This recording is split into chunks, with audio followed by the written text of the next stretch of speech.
Olá, a paz do Senhor a todos, um ótimo dia.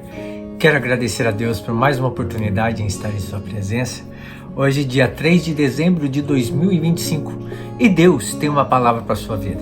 Estamos abordando uma série de assuntos onde nós estamos tratando do tema salvação e justificação, os pilares da vida cristã. E hoje nós vamos tratar de um outro assunto que se encontra na carta de Paulo aos Romanos, que é a carta base dos nossos estudos, e hoje nós vamos falar da eleição e o futuro de Israel, a fidelidade de Deus em sua soberania e misericórdia para com Israel e os gentios. Um tema muito importante e que precisamos compreendê-lo. Amém? Então que o Espírito Santo nos ajude e nos oriente, abra o nosso coração e o nosso entendimento para a palavra de Deus. Vamos para o texto? Carta de Paulo aos Romanos, capítulo 11, verso de número 1 diz assim: Digo, pois, porventura, rejeitou Deus o seu povo? De modo nenhum, porque também eu sou israelita, da descendência de Abraão, da tribo de Benjamim.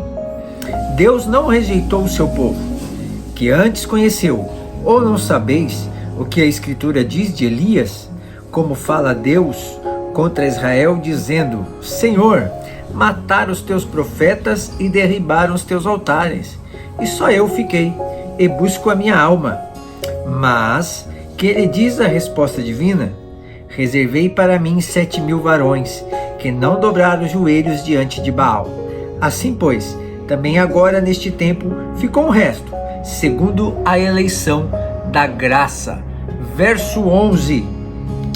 Digo, pois, porventura tropeçaram para que caíssem? De modo nenhum, mas pela sua queda veio a salvação aos gentios, para os incitar à emulação. Verso 17 e 18. E se alguns dos ramos foram quebrados, e tu, sendo jambuzeiro, foste enxertado em lugar deles e feito participante da raiz e da ceifa da oliveira, não te glories contra os ramos. E se contra eles te gloriares, não és tu que sustenta a raiz, mas a raiz a ti. Verso 24 ao 28. Porque se tu fosses cortado do natural jambuzeiro, e contra a natureza enxertado na boa oliveira, quanto mais esses, que são naturais, serão enxertados na sua própria oliveira? Porque não quero, irmãos, que ignoreis este segredo, para que não presumais de vós mesmos, que o endurecimento veio em parte sobre Israel, até que a plenitude dos gentios haja entrado. E assim todo Israel será salvo. Como está escrito: de Sião virá o libertador, e desviará de Jacó as impiedades. E este será o meu concerto com eles, quando eu tirar os seus pecados. Verso 28. Assim que, quanto ao evangelho, são inimigos por causa de vós, mas quanto à eleição, amados por causa dos pais. E verso de número 33 para finalizar. A profundidade das riquezas, tanto da sabedoria como da ciência de Deus, que quão insondáveis são os seus juízos, e quão inescrutáveis os seus caminhos. Amém? Glória a Deus por essa palavra. Então vamos esmiuçar esse texto para a glória de Deus. No capítulo 11, verso 1 ao 5 diz: Deus não rejeitou o seu povo. Paulo afirma que Deus não rejeitou Israel, usando a si mesmo como exemplo. Mesmo quando a nação se afastou, Deus preservou um remanescente eleito pela graça. Assim como nos dias de Elias, existe um povo fiel dentro da estrutura maior. Então, Deus não rejeitou Israel.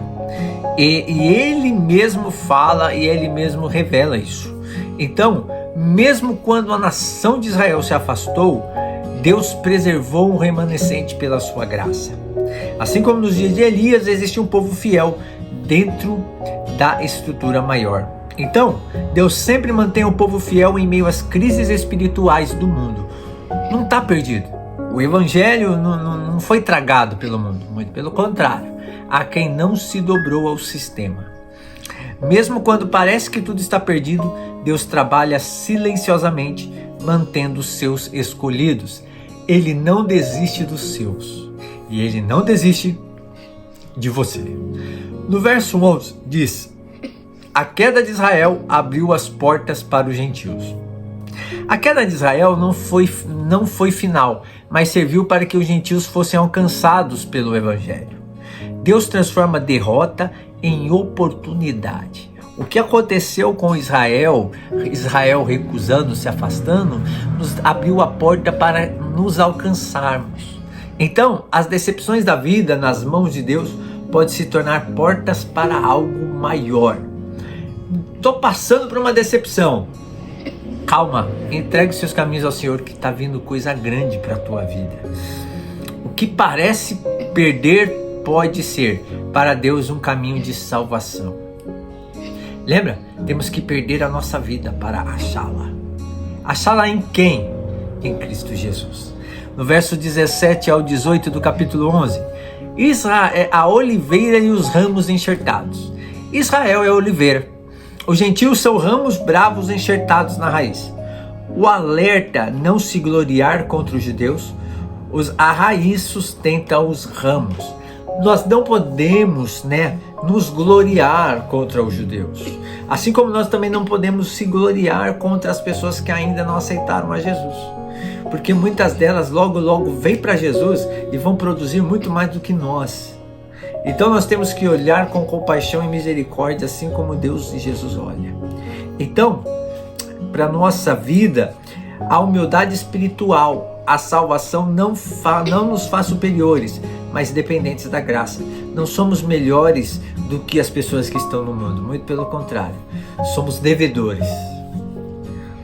E a nossa dívida é ir buscar essas pessoas e trazerem para Jesus. Assim como um dia alguém foi e nos buscou. Nunca devemos tratar outras pessoas, igrejas ou povos como inferiores espiritualmente. Foi o que eu estou dizendo. No verso 24 e 28, Deus pode restaurar os ramos naturais. Se Deus enxertou ramos bravos, muito mais pode restaurar a Israel e vai ser restaurado. Israel é inimigo quanto ao Evangelho, mas amado por causa dos patriarcas. Então, os dons e a vocação de Deus são irrevogáveis. Deus não é homem para que minta. Ele tem o seu povo escolhido, Israel, e também tem nós, a qual Ele amou de tal maneira. Então, Deus não rejeitou lá e Deus não rejeitou aqui. Deus amou todos e tem um plano para todos de salvação. Então, Deus cumpre suas promessas, mesmo quando as circunstâncias parecem ao contrário. Por quê? Porque nós somos fiéis? Não, Ele é fiel. Pessoas que hoje parecem longe de Deus podem ser restauradas pela graça amanhã. A fidelidade de Deus é maior que a infidelidade humana. Deus não olha como o homem olha.